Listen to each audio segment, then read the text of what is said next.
Hello and welcome to Journey to Easter. Today is Saturday, March 8th, and this is just a couple days after Ash Wednesday. Tomorrow is the first Sunday of Lent.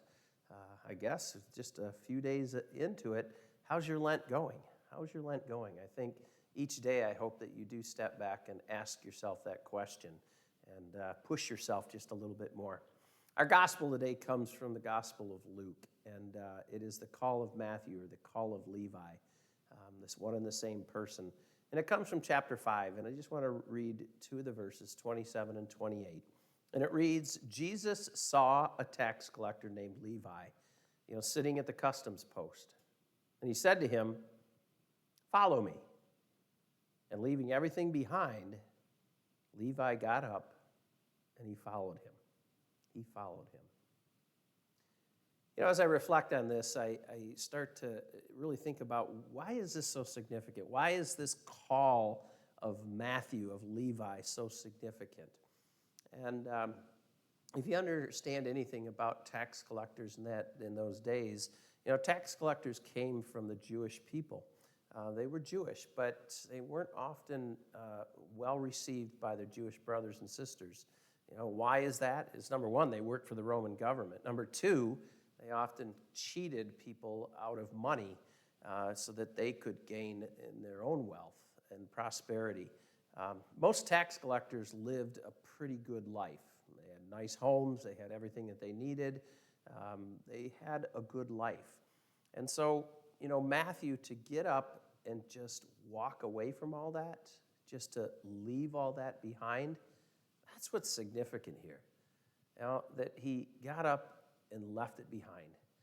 And, for us in our own lives, we might feel that call, just to follow him, because that's what he asks us to do. But then we always kind of step back and probably weigh the pros and cons about, what should we really do here? Or should I really give this up or shouldn't I? And, sometimes that keeps us from truly following him. Now, I don't think we are going to pick up and leave our homes or leave our jobs, like Levi did. But there are other things that we can leave behind. And sometimes it's those selfish things that kind of dictate our lives. Those things in our life that take us away from good relationships, that take us away from, following him. And, sometimes that's not easy, but that is what's significant about this day now, or about this reading.